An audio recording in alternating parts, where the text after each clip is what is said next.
Hi there, and welcome to a bonus episode of the Chaotic Witchymama podcast. This is your host, Hayley, and when I upload this, it'll be my 30th birthday. Oh my god, I'm getting old. So, with that said, I just wanted to touch up on a little bit of birthday magic that you can do on or around your special day. For me, I like to use my birthday as more of the way people do New Year's.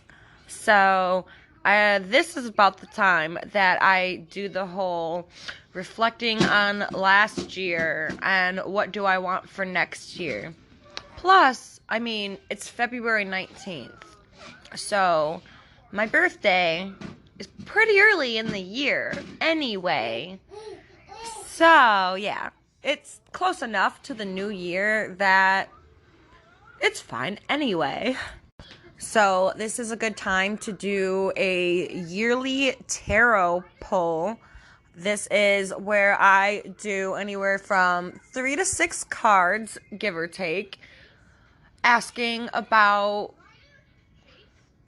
last year and next year. What lessons have I missed? What do I still need to learn? Stuff like that. I'm not going to get completely into my personal spread and questions because I do like to keep some of my practice still private because, there's people out there that like to use your practice against you in baneful ways, and I like to talk about my practice, but keep some of the details to myself, just to protect myself a little bit.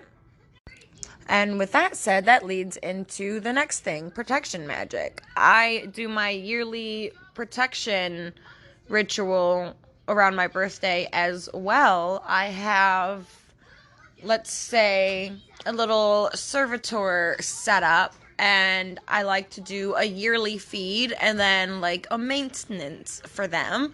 And around my birthday, I do my full yearly feed ritual for my little servitors. And yeah, I actually made a TikTok video talking about creating my protection guardians, actually, but I kind of think they're more servitors than just guardians. I don't know. I did some research on servitors, and I did some research on like totem animals and research on like just having like protections and guards up and whatnot. So I basically have like a little owl family on my mantle that I did a ritual to turn them into my house protectors, and each owl that I have over there stands for each person in our house. I've got a little sand castle that symbolizes the house, and then I've got my cauldron, which symbolizes transformation and protection and magic and just all of the witchy things that you can just imagine. I can get more into the symbolism of the cauldron at another time, but for now, I'm just kind of mentioning vaguely my protection ritual that will be done within the next day or two. I'm really excited. I actually kind of like casually get things together for my rituals before I do them, so it takes me like a week or two to kind of get ready for these because I've got all these little kids, and I just kind of, as I think of something, I'm like, oh, let me put this over here. Oh, yeah, let me put this over here. As I just add to it and build it up until the day comes when I light that candle and just envision and imbue myself and my totems with energy, and then my house, and for those of you who know, we can get into energy manipulation at some point too. That's actually very, very important to me personally when it comes to witchcraft, because if you can't feel the energy, how can you direct it in or outward, you know?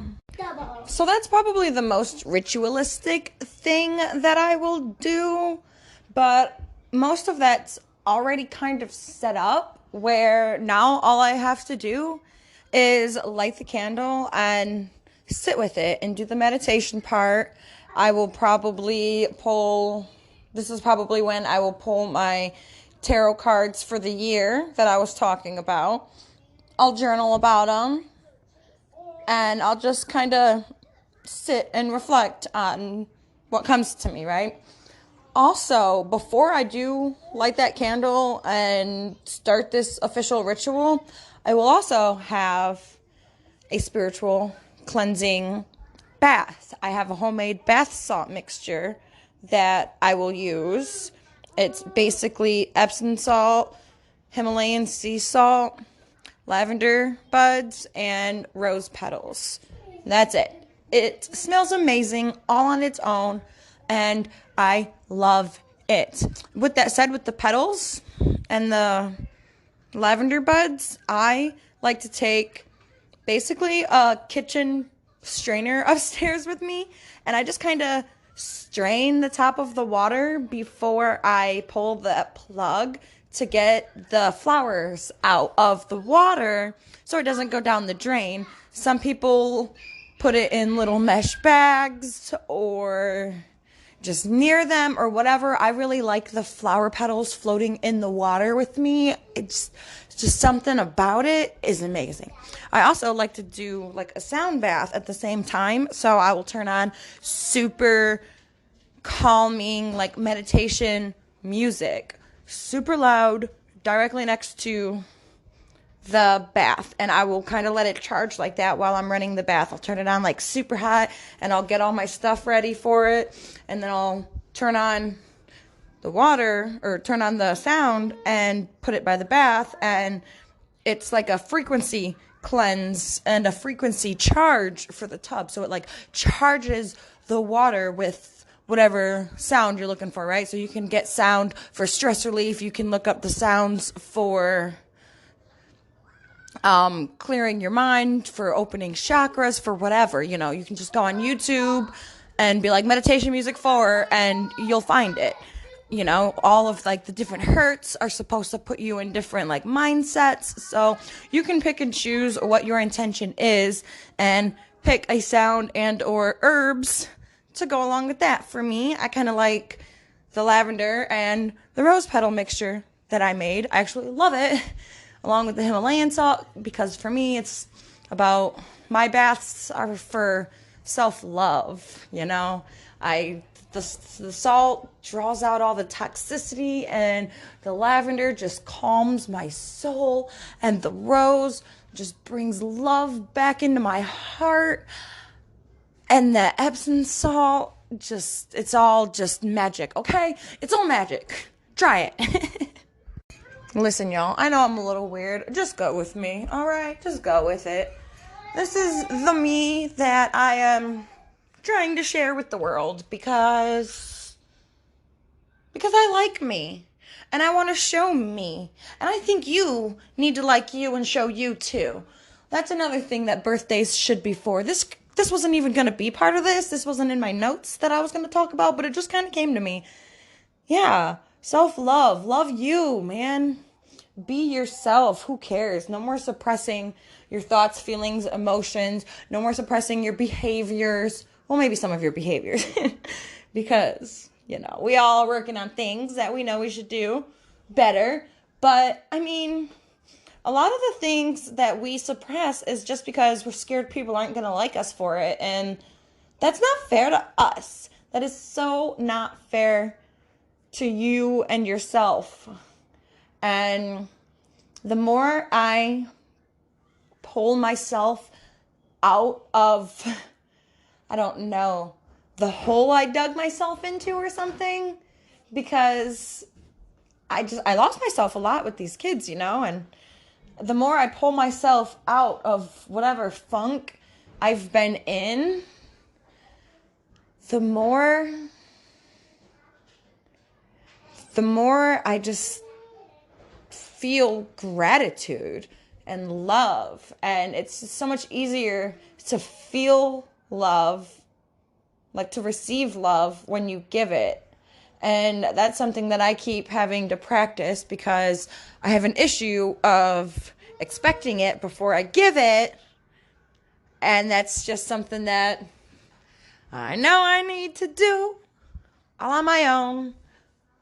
It's one of those self-work things. I'm a little bit entitled, and I know that. That's kind of a sucky part of being so conscious and aware lately, you know. You see what you're doing wrong, and you watch yourself do it anyway. Light your birthday candle, make a wish. I don't really do that whole birthday candle wish thing, although I am going to bake my own cake, of course, from scratch. No boxed cakes here. We almost never do boxed cakes anyway.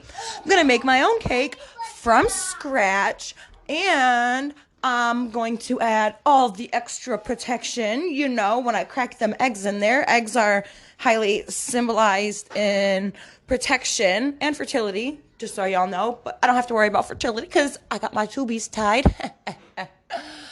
Anyway, yeah, I'm using my eggs for protection. Chocolate-based cake. Chocolate for love. And powdered sugar on top for sweetness. You love chocolate? Yeah, we just made cupcakes the other day, huh, buddy? More cupcakes? All right, we can have a cupcake in like an hour. It's still pretty early. I'll be right back.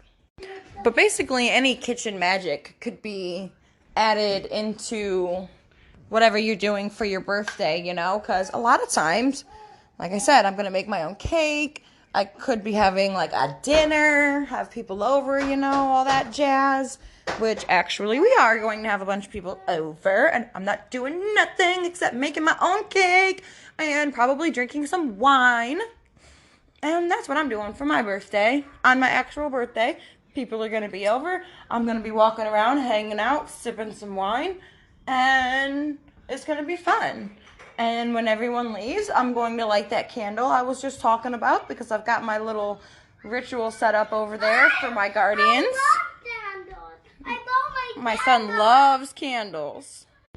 So what do you like to do for your birthday? Do you have any special rituals or any fancy plans that you do every year or things that you would like to do?